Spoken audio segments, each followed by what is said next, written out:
Yang namanya bisnis, kenapa human development itu jadi penting? Karena kita butuh bisnis itu jalan bukan pakai tangan kita sendiri. Nah, betul.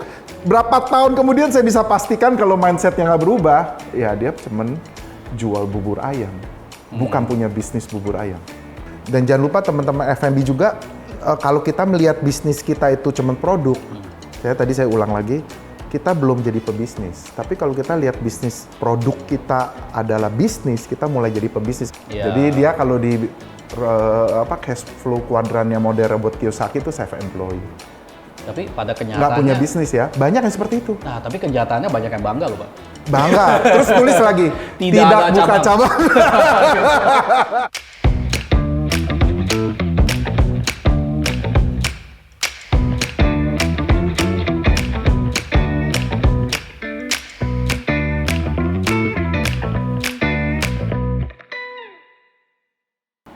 Halo Juragan, ketemu sama gua lagi Gunawan di Bubur Ayam Talk. Filosofi di balik bubur ayam adalah kesederhanaan dan salah satu comfort food orang Indonesia. Jadi gua akan ngobrol soal bisnis makanan dan minuman secara sederhana, praktis, dan mudah-mudahan bisa memberikan ide dan solusi sebagai comfort food digital. Topik hari ini adalah bangunlah bisnisnya, bangunlah manusianya. Gan, kalau misalnya ingat lagu Indonesia Raya, bangunlah jiwanya, bangunlah badannya. Ini jiwanya ini yang mesti kita bangun nih, manusianya nih. Baru infrastrukturnya. Nah, kita bisa lihat sih, balik sama seperti di dalam bisnis, terutama bisnis F&B. Dan kalau kita ngomong soal bangun manusia, pengembangan manusia, satu tamu gue yang paling cocok untuk gue ajak ngobrol hari ini adalah Bapak Thomas Jawan. Saya panggilnya Pak ya. Panggil Thomas saja. Oke, jadi gini. Gue kenal Pak Thomas ini udah lama. Mungkin udah berapa ya? Udah 10 tahun lebih kali ya. Iya. Dulu sempat jadi coachnya gue juga. Nah, Pak Thomas cerita-cerita dong biar Juragan bisa kenal nih perjalanan karirnya gimana sih dulu. Pernah dengar-dengar bahkan dulu sempat jadi kepala sekolah gitu ya. Iya benar, saya sempat jadi school director di Sekolah Nasional Plus, dekat rumah Gunawan juga sekolahnya. Terakhir saya tinggalin di 2009, muridnya itu ada 1.500, tapi kan rasio kalau pendidikan itu 110, staff sama guru juga sekitar 150 begitu. Yeah. I see. Itu Pak Thomas tuh mulai karir jadi justru Rintis dari nol waktu itu. Iya, Oh. ada investor yang punya invest gedung lah ya. Oh, Jadi I see. rintis dari nol. I see. Ya udah nggak salah sih. Namanya mimpin sekolah ya berarti kan mesti ngebangun manusia tuh. SDM. Cuma akhirnya kok waktu itu bisa nyangkut sih ke dunia coaching? Ya menarik ini ya. Waktu itu selain ada suksesi kepemimpinan juga, saya di usia 40, waktu tahun itu 2009, kepikir untuk punya bisnis sendiri ya. Jadi kalau kata Michael Eagleburger itu kena entrepreneur Caesar gitu. Tapi waktu itu saya punya modal ibarat mau main basket. Modal itu 1 bola. Saya punya 2 pilihan. Saya mau langsung lempar ke gawang, belum tentu masuk karena saya belum main basket sebelumnya. Atau saya mau belajar dulu. Jadi saya putusin daripada lempar untung-untungan, kalau nggak masuk habis. Saya belajar gitu dan saya cari dan saya ketemu lagi itu ada berapa industri coaching, tapi saya tertarik yang Brian Tracy, Focal Point, terus saya ambil franchise di situ. Dan disitulah saya sambil belajar sambil lihat industri, lihat bisnis secara helikopter view ya. Jadi banyak klien lagi itu Gunawan dulu salah satunya. Ya justru waktu itu kamsia banget gue bisa ketemu Pak Thomas, makanya baru ada hari ini gitu. Oh gitu ya, waduh. Dulu dari zaman bisnis masih kecil banget. Masih kita, di ruko ya, Masih di tinggal di ruko ruko. gitu, sampai kita bisa pindah ke gedung Iya. gitu. Gua banyak bantuan tuh Pak. Cuma bedanya Gunawan berani invest ya. Saya tahu perjalanan Gunawan di awal-awal lah. Gue juga dengar banyak teman-teman gue yang mereka ikut coaching di sana di sini gitu ya. Susah nyari yang cocok gitu. Okay. Tapi satu yang kebanyakan orang nggak ngerti Pak, antara coaching dan mentoring. Oke, ya. Sebenarnya apa sih Pak bedanya, mungkin bisa sharing Good. Pak? Ya, kalau kita ngomong mau bikin bubur ayam ya, judul kita kan bubur ayam, mau bikin bubur ayam. Kalau saya sebagai mentor, saya harus ahli bikin bubur ayam. Terus Gunawan mau belajar kan mentoring. Saya mentoring Gunawan step by step. kamu ikutin saya, mulai dari bahan mentahnya ayam diapain, ya kan? Ada resep-resepnya saya nih. Misalnya ayamnya di rendam dulu di baking soda, misalnya siapa tahu ya, dia apa ramuan apa yang orang lain nggak tahu. Kamu ikutin berapa lama, terus dagingnya diapain, bumbunya, karinya, gimana cara raciknya step by step. Pokoknya kamu ikut saya gitu, supaya Gunawan bisa bikin bubur ayam sesuai resep saya. Nah, itu mentoring. Jadi saya harus ahli. Nah, kalau coaching sedikit beda. Justru sebaiknya saya nggak tahu apa-apa tentang masak-memasak. Oke. Dan Gunawan ahli masak bubur ayamnya. Nah, ini menarik sih. Kalau gitu, ya ini sama Pak, kayak gue dulu juga. Gua pebisnis, terus gua minta Pak Thomas jadi coach gua. Cuma gua tahu Pak Thomas nggak di industrinya gua gitu. Iya, Nah, sebaiknya nggak tahu apa-apa. Itu how it works sih Pak. Jadi kadang-kadang kita tanya stupid question yang buat orang yang memang sudah rutin, ahli di bidangnya, think outside of the box. Pertanyaan-pertanyaan bodoh kadang-kadang. Seperti, ada cara lain nggak sih? Ya, terus uniknya bubur ayam lu apa dibanding orang lain? Ya, terus ada cara lebih simpel nggak sih? Ya, misalnya gitu. Kan kita udah biasa bikin, kita pikir ini cara yang benar ya. Terus ada cara untuk bikin, maksudnya keunikannya apa sih? Ya kan? Oh, ayam gua paling empuk nih, bisa dibikin lebih nggak keunikannya, ya kan? Dimana kalau orang makan misalnya, atau bisa lu turunin cost-nya nggak sih dengan cara misalnya prosesnya dipersingkat, ya kan? Atau diapain, ya. Jadi kan kalau jualan itu sebaiknya COGS-nya harus rendah mungkin, rasa harus seenak mungkin, kualitas harus bagus gitu kan? Iya. Kalau udah kemahalan nggak ada yang mau beli, gitu. Iya. Jadi tanya-tanya seperti itu buat orang berpikir. Nah, dia mencari sendiri jawabannya. Akhirnya menemukan sendiri. Tapi setelah itu gua nyadar sih Pak. Ternyata kita tuh kadang-kadang tuh saking sibuknya gitu ya. Sampai pertanyaan-pertanyaan krusial tuh kita lupa gitu. Iya. Berarti sebenarnya fungsi coach di situ mengingetin kita ya. Iya, gitu. Oke. Iya. Pak, gua sih punya prinsip gini Pak. That's why kenapa gua undang lu hari ini. Karena gua tahu lu pernah memang involve langsung dibangun manusia yang dari kecil-kecil nih di sekolah sampai bantu involve bangun kita pebisnis untuk bisa kembangin bisnis kita lah. Jadi gue yakin lu udah paling cocok untuk ngobrol hal ini. Soalnya gini Pak, biasanya di industri F&B kadang-kadang kita cuma fokus tuh ke produk, makanan gue mesti enak, lokasi gue mesti bagus, tapi lupa Pak, tim gue. Pak, lu bisa bantu nggak Pak supaya para juragan juga nangkep nih ya? Alasannya kenapa sih Pak sumber daya itu jadi penting gitu dalam bisnis? Sebenarnya kalau cara berpikir dulu ya, kalau saya buat bubur ayam dan saya jualan sendiri, itu begitu kan ya?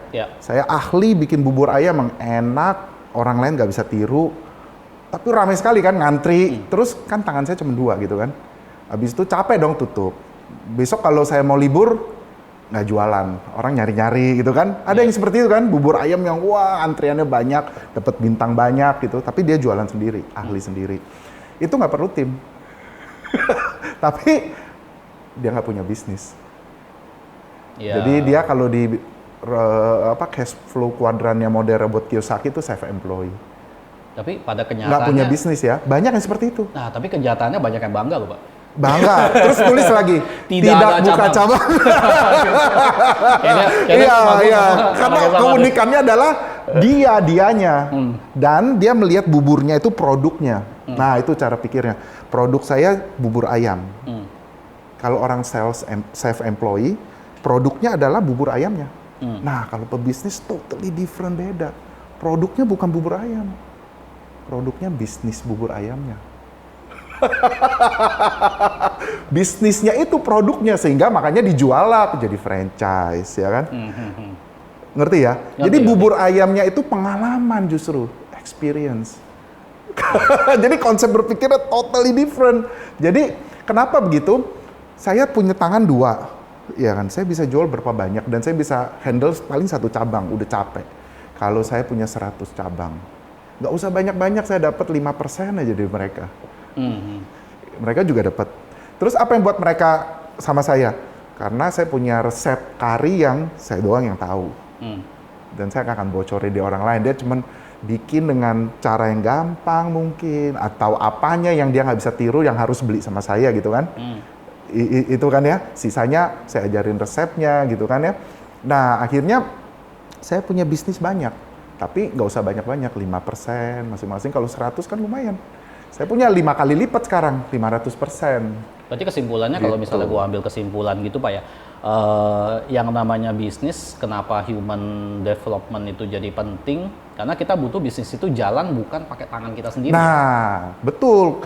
Dengan 100 orang, jangan lupa, kita pikir kita punya 100 tangan, 100 orang, 100 tangan, betul. Tapi juga punya 100 kepala, yang isinya beda-beda kan. Rambut boleh sama hitam, hati masing-masing ya. Cara pandang, cara kerjanya semua 100 orang tuh beda-beda semua loh. Nah, itu dia challenge-nya beda lagi nih. Jadi kita melihat produk kita ini bukan bubur ayam lagi, tapi bisnisnya. How to systemize the business, gimana 100 orang ini punya standar yang ya minimal sama begitu kan ya, terus di manage, di leading dengan baik gitu ya. Gitu, itu beda lagi. Oke, kalau saya sih saya ada pendapat sendiri Pak, tapi kalau pendapat Pak Thomas sendiri Pak, ini harga mati nggak sih? Yang namanya bisnis kalau mau berkembang, mesti ada tim. What do you think Pak? Tergantung begini ya. Kalau saya mau kembangin bisnis, saya jago bikin bubur ayam dan saya nggak mau punya tim misalnya. Ya produk saya nggak boleh bubur ayam. Saya bikin misalnya kursus bikin bubur ayam. Saya terima murid sebanyak-banyaknya. Tapi ujung-ujungnya kan kalau saya mesti ngajar, berarti saya tiap hari mesti... Ya, tapi kan yang ikut peserta saya bisa 100 orang. Dengan sekali ngajar, misalnya gitu, ya kan? Jadi saya ajarin cara masak bubur ayam, terus saya bikin menu bubur ayam, saya bikin talk show, saya ahlinya bubur ayam, begitu kan? Jadi saya mengedukasi orang, gitu, masuk ke bukan produk base nih. Jadi masuk ke edukasi dan itu kan bisa dijual, buku saya bisa dijual yang mungkin unlimited. Buku ya, benar juga sih. Ilmunya, saya nggak suka bangun tim orangnya misalnya gitu. Ya udah, fokusnya pindah ke situ. Tapi kalau saya mau produk, ini mau dinikmati orang banyak ya, produknya, buburnya, ya tangannya 2. Bisa bikin berapa banyak. Tapi di situ juga harus 100 orang kan tangannya ada 200 tangan. Gimana 200 tangan ini bisa bikin dengan standar yang sama, berulang-ulang, kualitas yang sama. Orang coba di cabang saya yang pertama dan cabang 100, dia punya pengalaman rasa taste yang sama dengan waktu yang cepat, ya kan? Dengan wah itu jadi beda lagi. Jadi bisnisnya bukan bubur lagi. Bisnisnya adalah bisnis bubur ayam itu sendiri. Produknya bukan bubur lagi, sorry. Produknya adalah saya mikirin bagaimana mengembangkan bisnis bubur ayam saya seluruhnya. Bukan bikin bubur lagi, bikin bisnis bubur ayam. Gitu. Oke, Pak, kalau misalkan, oke lah, kita sama-sama sepakat ya, tim itu penting. Apalagi bisnis kan mau kita kembangin gitu ya. Tapi caranya gimana Pak? Supaya bisnis kita bisa berkembang, gimana caranya kita bisa ngedevelop supaya orang-orang ini nih, tim kita nih bisa kerja dengan kualitas yang sama gitu Pak? Manage orang itu memang beda ya, bukan. Jadi orang tetap punya keunikan masing-masing, punya karakter masing-masing, punya sifat masing-masing ya. Jadi tergantung kita punya level yang disebut manage ya. Dia apakah melakukan pekerjaan yang rutin, yang terus-menerus, atau dia harus melakukan pekerjaan yang lebih banyak, nggak rutin tapi strategik sifatnya. Itu semua beda-beda gitu. Ya contoh misalnya kalau saya buka satu cabang, pokoknya saya perlu tim yang kerjanya rutin aja. Udah tahu itu. Rutin terus-menerus dan dia nggak boleh bergeser sedikit pun, pokoknya ikutin. Jangan banyak mikir itunya. Iya. Yang penting lu lakukan gitu kan. Doer lah ya. Iya, doer ya. Jadi teknis lah kita bilang dan dia ulang-ulang terus. Nah, itu beda lagi manage-nya gitu kan. Nah, tapi kalau kita perlu level organisasinya mungkin dia harus berpikir strategi, pikir apa, itu totally beda lagi manage-nya. Itu gitu. key person yang kita sebut. Nah, ya itu key person lah. Ya, betul. Nah, ini menarik Pak. Kalau kita ngomong key person nih. Kebetulan baru-baru ini saya lagi baca beberapa orang terkenal ya. Iya. Ternyata mereka punya cara cari key person yang beda-beda nih. Oke. Saya pakai contoh 3 orang deh Pak. Iya. Pertama yang apa? Yang barusan kasus cerainya tuh. Oke. Lumayan heboh. Bill Gates ya. Iya. Yang saya baca sih Bill Gates itu kebanyakan itu dia cari orang tuh yang basic kriterianya masuk, misalnya IQ-nya nyampe, tapi dia biasanya tuh dia kembangin orang tuh dari bawah. Kebanyakan tuh angkat orang jadi key person tuh dari internal. Sedangkan yang satu lagi yang bangun Apple, si Pak Jobs nih, dia hire orang tuh yang udah jadi. Dan dia lebih fokus ke soft skill gitu. Cari orang yang lebih pintar daripada dia, soft skillnya bagus. Nah kalau kita bandingin dua ini aja Pak, menurut opini Pak Thomas nih, bagusannya mana Pak? Dan apakah cocok gitu? Oke. Bagus nih pertanyaan, bagus mana cocok? Bagus, dua-duanya bagus. Cocok, bagus juga pertanyaan. Cocok tergantung value daripada ownernya. Ada dua-dua bagus. Contoh ya, cocok juga tergantung posisinya. Kalau untuk posisi-posisi yang perlu strategic plan, ya tadi saya bilang ya, itu sebaiknya mungkin boleh consider Steve Jobs punya. Ya tapi kita tahu kan dia cuma develop R&D, kemudian untuk bikin produknya kan dia dia kasih orang. Iya kan? Dia mikirin terus bikin apa lagi nih ya? Ya kan terakhir katanya iCar ya. Kayaknya nggak jadi tuh. Nggak tahu. Pokoknya dia mikirin terus. Ya kan yang kayak gitu-gitu kan sebenarnya Apple itu lihat dia cuman perusahaan R&D kan kalau saya lihatnya ya. Habis itu bikin mass productionnya bukan dia lagi. Dia sub ke orang ya kan? Dia sub. Nah kalau kita bilang kita mau handle seluruhnya, berarti ada yang R&D, ada yang produksi dong. Nah yang produksi mungkin nggak perlu rekrut orang kayak seperti dia, karena udah ada blueprintnya, udah ada ininya, udah ada sistemnya. Bahkan kalau bisa robot semua kan yang bikin gitu kan, orangnya kerjanya sama terus beda lagi gitu. Nah untuk posisi itu. Nah kalau untuk Bill Gates itu mungkin cocok untuk orang-orang yang value ownernya itu perlu loyalitas. Ingat loh ya kalau kayak Steve Jobs, dia bisa hire orang karena dia bajak kan dari orang lain perusahaan. Apa yang menjamin dia nggak dibajak lagi dari kita? Karena value orang itu adalah siapa yang bayar saya lebih tinggi, saya pergi kan? Iya, salah satunya. Salah satunya. Kalau nggak, dia nggak mau ke kita dong. Jadi kalau dia pindah ke kita seneng nih sesaat. Tapi apa yang menjamin dia akan terus sama kita? Tapi kadang susah sih Pak. Ya kan? Soalnya kalau mau develop dari bawah kan waktunya panjang. Nah, betul. Kalau tergantung. Jadi ada yang value-nya loyalitas. Kalau Bill Gates punya model lebih loyal mereka karena dari bawah kan, akan jadi loyal. Tapi kan butuh waktu lama. Ya biasanya kita bisa kombinasi lah ya. Kita hire orang yang seperti Steve Jobs yang ahli, tapi kita tahu ini nggak akan lama nih. Untuk mesti transfer knowledge, transfer skill sebentar aja. Ya. Kita juga habis budget gede buat dia loh.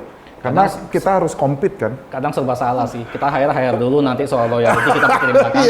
Iya. Mudah-mudahan ada cara gitu ya. Harus ready kalau dia anytime juga 1 bulan notice dia keluar, harus ready.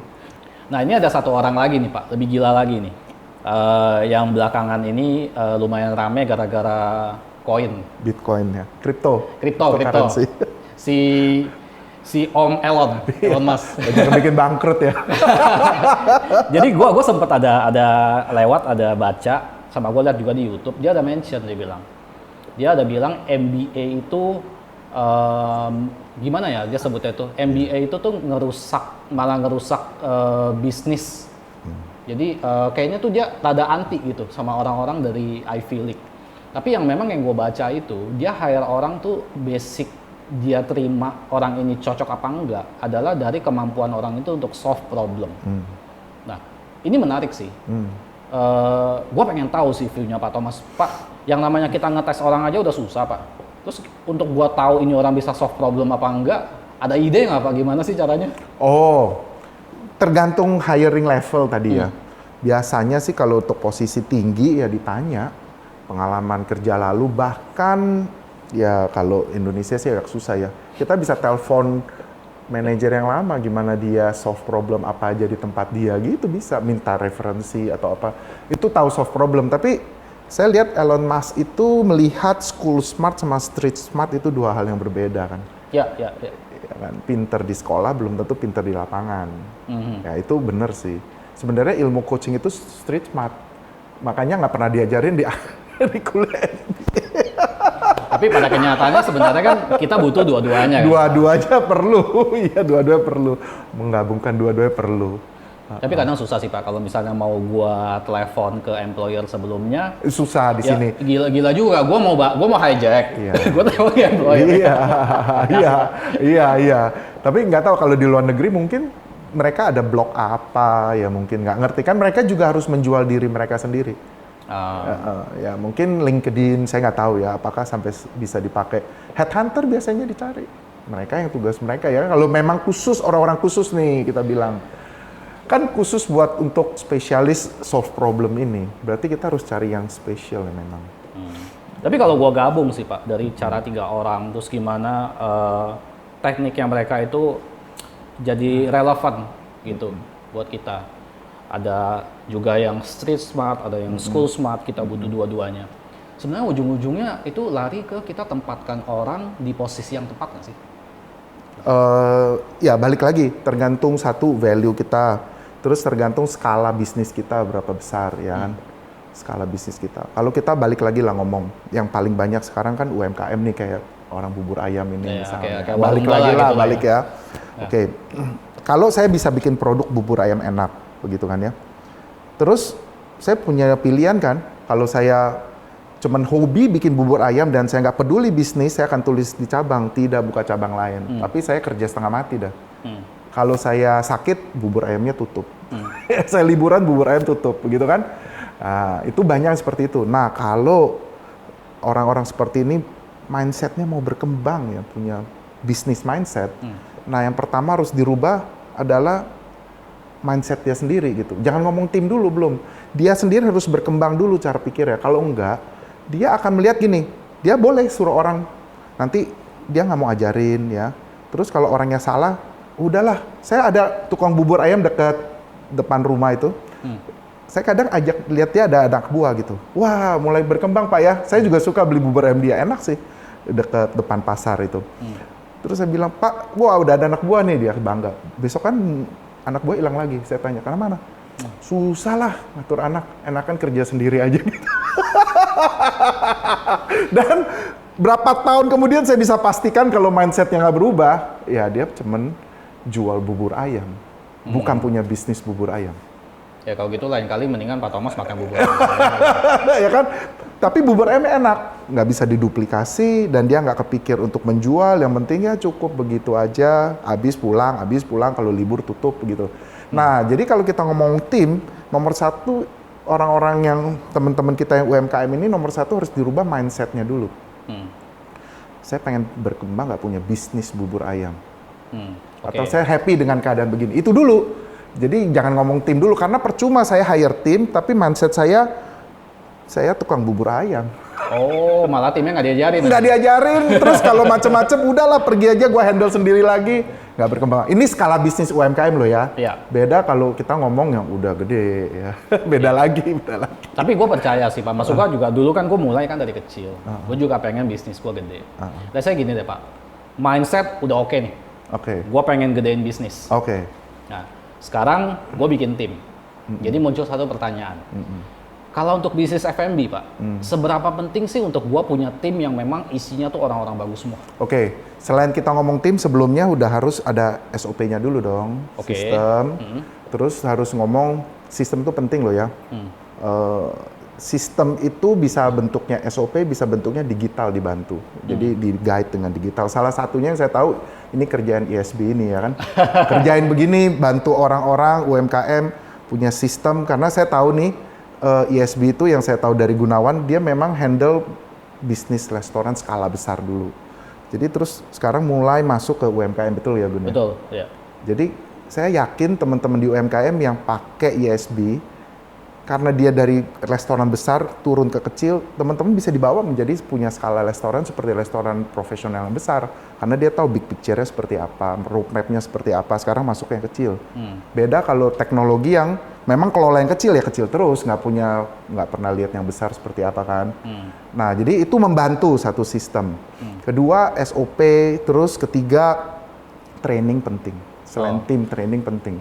Bagaimana men-training tim itu melakukan. Terus sistem itu kan memandu mereka untuk punya standarisasi yang sama. ya kan, ya standarisasi yang sama, ya. Nah, sekarang tinggal timnya nih kita ngomong kan. Jadi hari ini kan kita ngomong tim. Nah, ngomong tim, saya suka pakai model DISC sih sebetulnya. Oh, oke. Karena simple, tes-tesnya juga banyak yang free di internet ya. Teman-teman yang pebisnis UMKM, pebisnis F&B, mau skala besar kecil pun percaya saya, orang-orang tes itu, psikolog tes itu juga masih pakai DISC, baca-baca aja di internet banyak ya resource-nya. Saya rasa Gunawan juga pakai itu ya di perusahaan buat hire. Iya, kita kebantu sih ternyata. Boleh consider pakai lagi Gun. Jadi kalau kita perlu tim yang berhubungan dengan customer, people skill-nya perlu tinggi. Ya cari orang-orang influence yang dominan di I, ya kan? Dominan di I, dominan di S, jadi jaga relasi gitu kan ya. Dia bisa ya nego-nego, pokoknya harmonis gitu, jangan banyak ribut gitu kan. Jadi kalau waiternya misalnya I sama S-nya kuat, dia bisa dengan inisiatif sendiri ganti makanan nggak enak tanpa minta persetujuan bos. Yang penting customer-nya senang. Gitu kan. Nanti nggak apa-apa kalau nanti dia ribut dia bayar sendiri atau apa nggak tahu deh. Pokoknya jangan ribut, gitu kan. Customer senang gitu. Nah jadi boleh taruh orang seperti itu di frontliner. Tapi kalau orang-orang perlu kayak ketelitian ya, misalnya stok segala macem, ya nggak bisa. I sama S, cocoknya C sama S, begitu kan? Orang C sama S, ya. Jadi yang rutin tapi teliti orangnya. Ya, meskipun semua orang punya empat-empatnya, tapi yang dominan gitu. Kalau pekerjaannya sesuai dengan natural dominan dia happy kerjanya. Tapi bayangkan kalau orang compliance yang teliti disuruh, pokoknya dia orang belakang meja ya, nggak pinter ngomong sama orang, nggak suka rame-rame, ditaruh depan orang, bisa nggak? Bisa, tapi dia akan kaku, terus dia terpaksa, nggak happy dia kerjanya kan. Lama-lama bisa, bagus.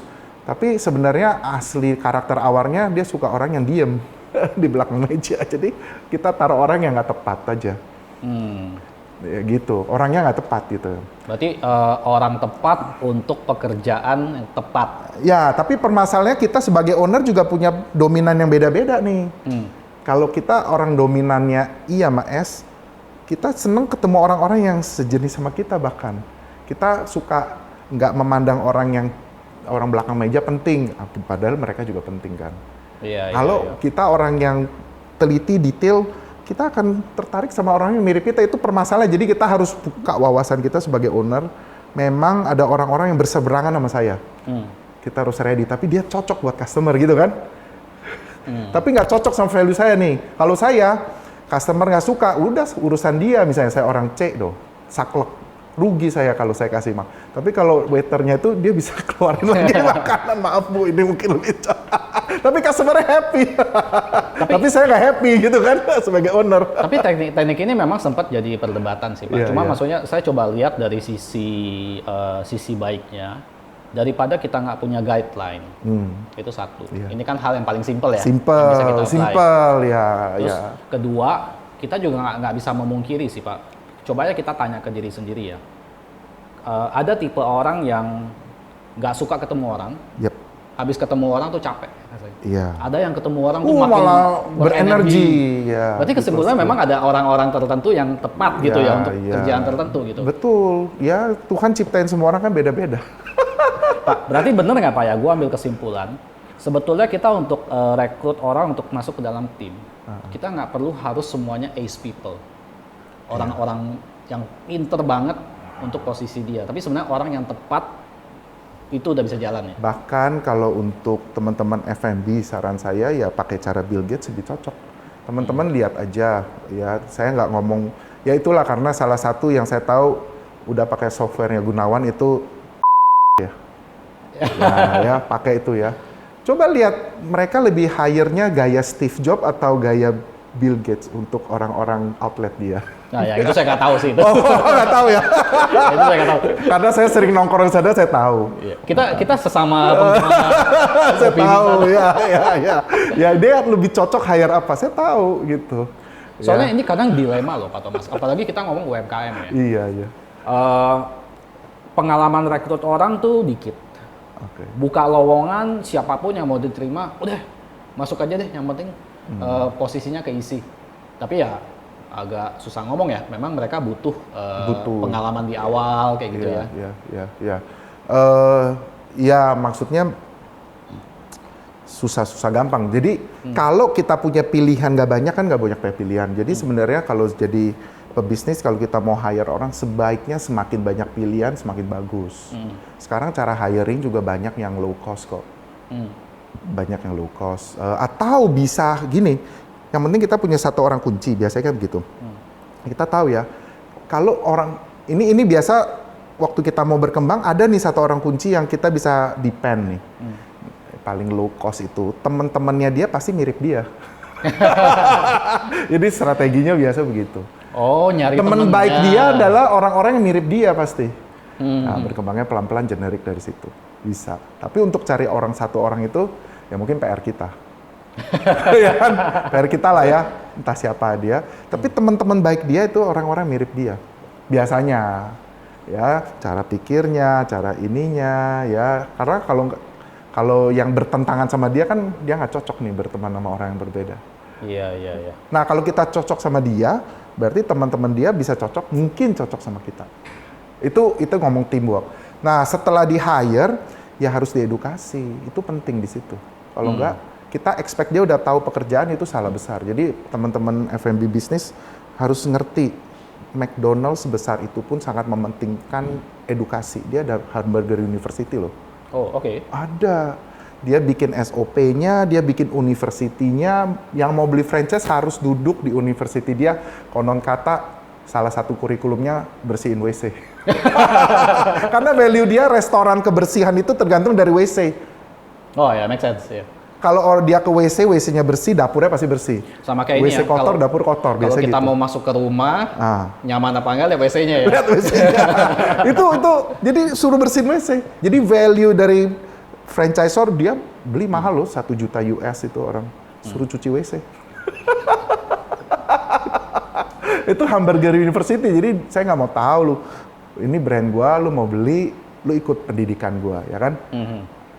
Nah, itu salah satu, jadi edukasi penting. Kalau nggak ada, ya kita turun tangan sendiri, kita yang mendidik, kita yang jadi HRD dulu sementara. Semua kita harus bisa kelola.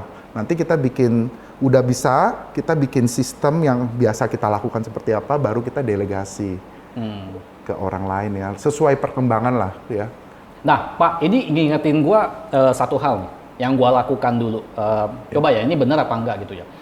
Mungkin juragan yang bisnisnya itu dari kecil mau gede, mereka mungkin ada pertanyaan. Gua mesti rekrut orang apa dulu nih? Apakah gua mesti punya HR dulu, ataukah gua mesti punya executive chef dulu gitu? Kalau pengalaman gua dulu sih, gua kan jalanin bisnis dari kecil ya Pak ya. Jadi semua kan gua kerjain sendiri. Setelah bisnis makin gede, gua makin sibuk, gua baru cari tuh. Oh ternyata fungsi HR gue udah nggak kepegang, baru gue hire. Ternyata fungsi admin gue udah nggak kepegang, baru gue hire. Gimana sih Pak? Apakah caranya kayak gitu nggak sih? Ya kalau nomor satu ujung-ujungnya berkembang kan profit, ya kan? Okay. Berarti kita harus mendelegasi orang yang paling menghasilkan profit dulu dong. Ya dong. Kalau bisnis F&B berarti outlet dong, buka outlet, ya kan? Orang-orang outlet ya? Orang-orang outlet dong, ya kan? Kan outlet menghasilkan profit kan? Dan itu orang-orang yang melakukan pekerjaan rutin. Tapi mereka harus diedukasi kan, sesuai. Dan jangan lupa teman-teman F&B juga, kalau kita melihat bisnis kita itu cuma produk, saya ulang lagi, kita belum jadi pebisnis. Tapi kalau kita lihat bisnis produk kita adalah bisnis, kita mulai jadi pebisnis. Karena produk kita bisnis, kita mau bikin produk kita sebaik mungkin. Ya, jadi begitu orang masuk ke outlet kita, itu udah mulai pengalaman itu produk kita itu. Jadi kita perbaikin produk makanan kita, minuman kita, padahal sebenarnya itu seluruh environment itu pengalaman orang ya. Mulai dari datang, lihat, ketemu, terus pokoknya itu kita harus melihat itu experience orang tuh itu sebagai produk kita seluruhnya, bisnis kita. Seluruhnya, warna apa, semualah. Ya, orang itu bisnis kita tuh produk kita. Nah, yang harus kita upgrade terus gitu. Upgrade terus nanti bisa dijual kan produk kita. Artinya bisnis dijual kan jadi franchise. Tapi experience orang itu penting.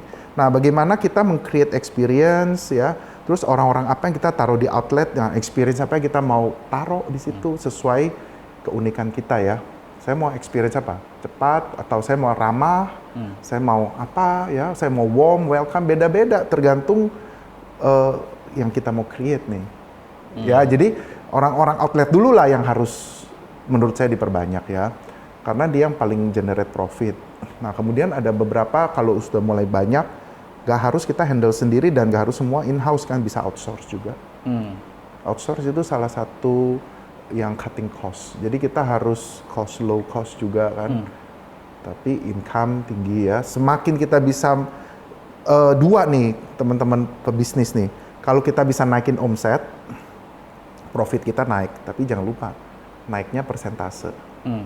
Ya kan ada COGS, ada semua loh ya. Ada gross, harga gross. Netnya persentase. Kalau kita cuma netnya katakan 10%. Kita naik omset kita naik 100%, kita cuma dapat 100 dari 10% dong. 10% dari 100 profit kita. Tapi kalau kita melakukan pengiritan ya, ini menarik. Kalau misalnya cost saya di 100, saya irit 5 aja. 5, saya udah bener-bener irit 5. 1 sen yang saya irit adalah 1 sen profit saya. Iya, profit juga naik emang. Profit sesuai dengan apa yang saya irit gitu. Ya, jadi kalau kita ngomong, kita mau kembangin tim, jangan lupa juga ujung-ujungnya ya pasti profit kita, profit and loss kita kan. Ya, jadi bagaimana supaya dengan cost yang sekecil-kecilnya ya, terus kita bisa punya profit yang bagus ya. Menurut saya nggak ada cara lain ya. Teman-teman F&B harus consider pakai sistem yang bagus gitu. Pakai sistem yang bagus itu helpful sekali. Kalau ngandelin orang ya, kita costnya gede banget. Gede banget ngandelin orang ya. Terus salahnya juga gede-gede. 100 orang, 100 cara, 100 kepala. Ya. Jadi kalau pakai sistem ya itu banyak irit. Lihat-lihat aja outlet-outlet yang bagus-bagus itu benar-benar depend on sistem juga selain produk. Oke. Ya, sangat depend on sistem gitu.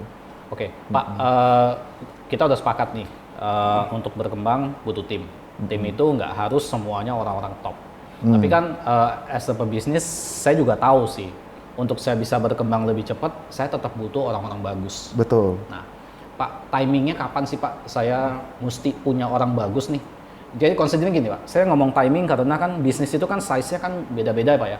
Mungkin ada yang baru mulai, ada yang udah sempat jalan beberapa lama, mungkin udah beberapa outlet, ada yang udah raksasa gitu. Sebenarnya di timing kapan sih Pak kita udah mesti dapat orang yang top gitu, yang bagus? Nah itu balik lagi gini, sebagai pebisnis, kita harus seperti nahkoda kapal sebetulnya. Kapten kapal itu ada posisinya di mana? Di atas, melihat jauh ke depan ya kan. Ada gunung es nggak di sini, mau ke arah mana, mau dicepetin, dipelanin, dia semua yang tentuin. Tapi banyak pebisnis, teman-teman pebisnis F&B yang saya ketemu dulu waktu saya di coaching, mereka adanya di ruang mesin. Oh, di dapur ya? Di dapur, ruang mesin, ngerti kan? Iya. Nggak tahu kapal ke arah mana gitu. Pokoknya mesinnya harus berjalan. Make sure mesinnya berjalan dengan baik. Nah, kalau teman-teman yang seperti ini ada di ruang mesin, saya nggak bisa salahin karena semua kan gini, saya bisa bikin bubur ayam enak, terus saya mau bisnis bubur ayam. Bikin bubur ayam dan punya bisnis bubur ayam dua hal yang berbeda. Bikin bubur ayam, produknya bubur ayam. Bisnis bubur ayam, produk saya bisnisnya, bukan produknya lagi. Udah naik grade, beda. Jadi kalau saya masih terus di ruang mesin, ngurusin dapur, ngurusin produk, saran saya sesekali lah naik ke atas. Gimana caranya ya? Ngobrol-ngobrol. Salah satu dulunya ya fungsi saya sebagai coach yang ngajak orang ngobrol, lihat, naik ke atas, lihat mau dibawa kemana. Waktu kita lihat berapa step ke depan, kita akan tahu nih, saya mesti siapin orang-orang mana, saya mau berkembang ke arah mana. Itu akan menentukan, ya kan?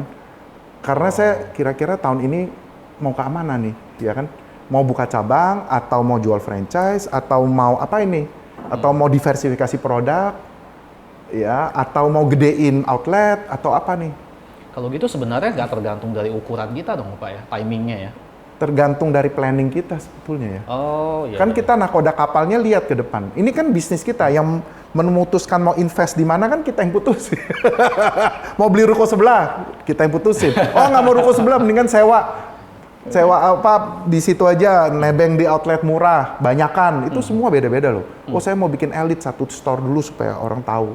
Dari baru saya kembangin ke sini, itu semua beda-beda. Nah itu kita yang menentukan. Ya kan, kita mau diversifikasi, kita mau kembangin cabang, kita mau gedein satu. Tapi apapun itu kita nakodanya. Tapi permasalahannya kita banyak di ruang mesin. Nggak pernah naik ke atas, lihat yang di nakoda itu malah orang bayaran kita. Yang belum tentu tingkat kepeduliannya sama ya. Visinya mungkin sangat short, jadi jadilah kita jalan tanpa arah. Iya. Pak, jadi nakoda nih lumayan berat nih ya. Kan ya gue habis hire orang sebagus apapun itu kan gue mesti training lah, gue mesti coaching lah, gue mesti mentoring lah.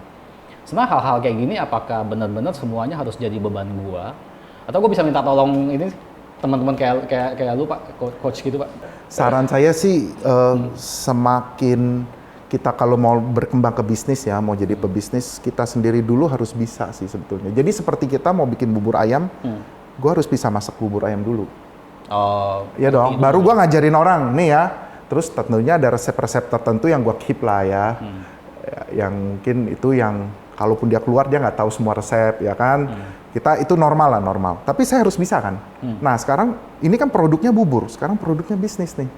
Berarti saya harus belajar bisnisnya seluruhnya nih, termasuk yang saya nggak suka, misalnya pembukuannya gimana. Saya nggak suka pembukuan, mau nggak mau bisnis pakai. Ya kan, tapi sah-sah mesti aja ngerti. Dong, sah-sah aja dong kalau misalnya saya minta outsource deh. Tapi kan gitu. Gini, ya betul sah-sah aja. Tapi kan kita kalau kita bisa sendiri, kita bisa menentukan kan mana yang baik, mana yang enggak atau apa gitu. Nah, bisa sah-sah aja. Kalau mau cepet tadi, memang kalau mau belajar sendiri lama. Atau kita bisa kayak tadi kayak Steve Jobs ya, atau outsource. Bisa. Kita yang menentukan juga biar perkembangannya bisa cepat ya maksudnya gitu kan ya. Nah tapi ujung-ujungnya balik lagi memang kita juga meskipun kita outsource kita juga harus menguasai pelan-pelan. Ya tapi bukan berarti as a boss saya yang kuasai dong, bisa aja kan manajer saya yang kuasai. Bisa, gitu tapi kan. harus ngerti ya. Jadi seorang nakoda kapal dia juga ngerti cara kerja mesin. Tapi belum tentu dia harus di mesin dan harus betul. itu, tapi dia ngerti prinsipnya nih. Jadi kalau yang tukang mesinnya kasih usulan yang salah, dibilang jangan begitu, lu ini aja. Iya kan? Iya. Jadi dia mesti ngerti kerja mesinnya seperti apa. Dia mesti ngerti juga. Nah itu memang jadi broad tapi harus ngerti prinsip ya. Jadi generalis ya mereka. Generalis mau nggak mau semua begitu. Ya kalau jadi nakoda emang nggak ada pilihan lain sih. Kalau mau jadi pebisnis, ya kalau cuman mau satu skoci ya nggak usah pakai pusing ya. Kita dayung sendiri, kita enjoy sendiri, mancing sendiri gitu. Tapi kalau mau jadi kapal besar, ada ABK-nya ya. Fungsinya kita di atas gitu kadang. Jadi kayak kerjaannya cuma kayak anak udah banyak kan. Oke. Pak, thank you banget udah datang. Jadi ya gitu juragan semua. Kita mau punya produk sebagus apapun, kalau yang namanya bisnis kita pengen gede, kita mesti punya tim. Tim ini mesti kita cari, kita kembangkan, supaya mereka itu nanti bisa scale up bisnis nih. Kalau bisa saya ambil kesimpulannya dari hari ini. Jadi demikian topik kita hari ini. Thank you banget buat Pak Thomas yang udah datang ke Bubur Ayam Talk. Jangan lupa like, subscribe, dan tinggalkan komen kalau ada pertanyaan atau ide untuk topik yang bisa kita bahas selanjutnya. So, keep it simple, keep it practical, and ciao.